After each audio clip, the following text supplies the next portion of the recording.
My Disney cruise had cost me nearly 3 times more than a similar cruise on a resort family line like Royal Caribbean, Carnival, Norwegian. It was even costing me 40% more than a pretty expensive line like Celebrity, which Disney is probably more like. So as I set off on my recent Disney Magic Fjords cruise, I was wondering what on earth all that extra that I paid for was going to give me. I'm Gary Bembridge, and here's what I found out. Well, first of all, I wondered if most of that fare was basically going to be going on then delivering the Disney experience. Well, the minute I stepped on board, I was absolutely plunged headlong into a Disney kingdom. I was greeted by characters. There were constantly Disney characters to pose with. They popped up at the sail away party, the end of the cruise party, and many other events. The shows and entertainment were, of course, all Disney. The theatre production shows were big Disney productions. We had a Frozen deck show at one port sail out. So on my cruise, for example, in the theatre, they had Tangled, the story of Rapunzel, Disney Dreams, a kind of compilation of the kind of greatest hits of Disney films, Twice Charmed, a reimagining of the Cinderella story, and Once Upon a Song, a concert with lesser known to me, but not to most of the guests, Disney songs. All the movies shown in the Buena Vista Cinema were all Disney properties. So for example, I actually got to see some really recent Marvel films that had not yet caught at my local cinema because of course Marvel and Star Wars are now within the whole Disney world. Trivia was almost always Disney linked. The decor and the design of the ship had Disney woven in all over. Even on the exterior, Goofy is hanging at the rear of the ship. The funnel had big Mickey ears on, and it played When You Wish Upon a Star when we were sailing out at port. Inside, many venues were Disney themed or named, like the Goofy Pool. When it was not overt, there would still be hidden Disney features woven in. So for example, Disney characters are around the atrium trim. There's hidden Mickey ears on the elevator shaft glass exterior. And even in the roof of the adult-only specialty restaurant, Palo, there's some hidden Mickey ears. The 3 main dining room restaurants that I rotated around each night were heavily Disney themed. I had Rapunzel's Royal Table, which is linked to the story of Tangled, Animator's Palette, which features Disney animation, and Lumiere's, which is linked to Beauty and the Beast. There was, of course, Disney artwork all around the ship. It's really clear to me that a lot of the premium that I was paid in my fare was going into all of this. It's, of course, really well done, and it takes many crew or cast members, as they call them, to deliver it. But was that the only place that this premium had gone, I wondered. Another really obvious place the fare premium showed up, I thought, is in the kids clubs. Now, which of course for me, I was traveling without kids, meant I was getting no direct benefit, although you could argue there was an indirect benefit because it meant kids kept disappearing into them for long periods because they are so remarkable. But anyway, Disney have 4 key clubs. They have It's a Small World Nursery, the Oceaneer Club for ages 3 to 11, Edge for the 11 to 14-year-olds, and Vibe for teens 15 to 17. These are unlike anything I have ever seen on other lines. The Oceaneer Club, for example, it's a vast area. It's split into 2 areas. One is for play and divided into things like Toy Story Andy's Room, Disney Fairies Pixie Hollow, Marvel's Superhero Center, Disney Club Junior. The other, which they describe more as the Oceaneer Lab, is designed for activities like animation, drawing, and craft activities. Edge is focused on kind of gaming. Vibe is kind of a cooler, more funky space to hang out for with movies and game stations and so on. So clearly a big slug of that premium I was paying was going into those kids clubs, which, as I said, had no direct benefit to me. But were there then areas that my fare premium was benefiting me more directly?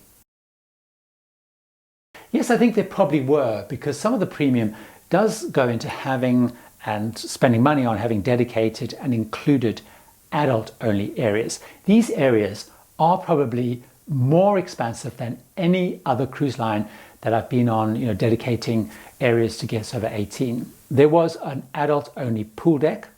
It had the Signals Bar and the Cove Cafe. The gym and the spa were also adult only. They then had this area called After Dark, which after 9 p.m. at night was adult only.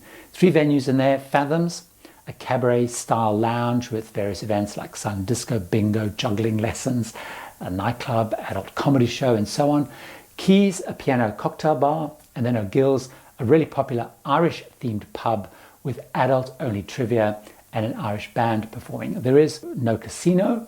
On Disney Magic, by the way, they also had Paolo, which is an Italian specialty dining adult-only restaurant. Amazing food, amazing service. Now, on other ships, they have Remy, more French-orientated, and some of the new ships, they actually have both of those. So while I felt some of my fare premium was going there were some areas that actually made that fare premium look much less attractive. For me, one thing that diminished the value and the premium is the ships can get really busy. More so, I found, than on other premium ships of the same size that they operate in. Now, cruise ship capacity is advertised normally as an industry standard based on what is kind of called fixed lower berths, which pretty much means double occupancy of cabins, because regular beds in cabins, the normal beds, are usually double or twin per cabin. Now, Disney appears to have many, many more cabins that can accommodate entire families, of course, than any other line. So, for example, my family deluxe veranda cabin, while from a declared capacity level would really be counted as holding 2 people, because that was the amount of fixed bed space, it could actually take 3 more, 2 on the sofa bed and another sleeping in a bunk bed that you could pull out from the ceiling. So I discovered and realized that at peak vacation times, Disney ships can be sailing between 155 and 160% capacity, because there's just so many more people per cabin. So on my sailing, we had roughly about 100 people above the double occupancy level of about 1,750, and it did feel really crowded filing into the dinners in the atrium between the shows and the dining when there were many character appearances. And at events like the Sail Away and Frozen Deck parties, it just felt really, really busy. But it could have been sailing with 2,713 guests, so 960 more than I had. It would absolutely have felt really, really cramped. Other premium lines with similar size ships, like Celebrity, for example, I just come back from, they are much less capable of sailing at such intensity because they generally have fewer multiple occupancy cabins and by definition attract many fewer travelers and families who do. So that is something to consider when assessing value. I felt it did diminish the value. But is Disney great value though because of the food, as many, many fans have suggested to me is why it's worth that big premium? Now, comparing Disney to other lines in the premium category that they compete with closely, I thought the menus were often larger, but I did think the food on Disney was good, but it wasn't as good as some recent cruises I've been on, say like Celebrity and Virgin, which are also kind of premium priced ships. It did definitely match Cunard and Holland America I've been on recently, and definitely was better than Princess and P&O cruises that I've been on recently. So I felt it was kind of middle range. So I'm not sure, wasn't convinced that the value, the premium I was paying in the fare was really going into the food as much as I thought it would do. Of course, the main dining rooms have more theming, they have the shows around the meals, so of course that does, I guess, swamp up some of the premium and the value. Another thing that I had wondered, because a lot of people talk about it, is did that larger fare premium translate into better service? Well, I felt that service was good and it was very friendly, but it was not, in my opinion, that different to other premium lines.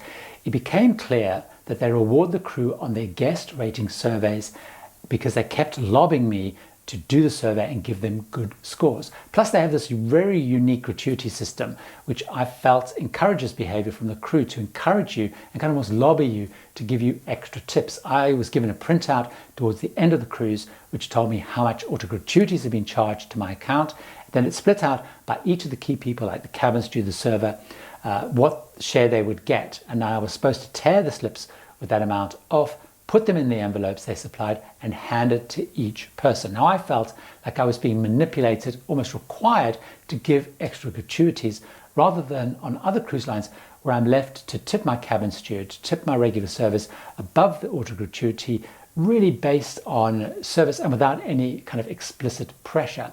I felt this really uncomfortable, and despite the high fare premium, I thought it didn't necessarily show up in better service, but I felt the gratuity system was saying to you, we expect you to tip above that already premium fare more by the way that they did it. Talking of add-ons to that already premium fare, what are the other add-ons, the actual explicit add-ons like? Now, I found some great inclusions.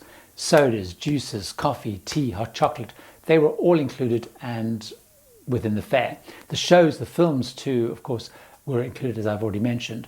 Now, one great thing from a value aspect is, although they take the official character photos, which there are many, I could use my own camera, I could ask the cast members to take pictures of me with the characters. They're not forcing me or you to buy the photos, so that's really good. There were many add-ons though. I had a pretty big onboard bill coming off Disney.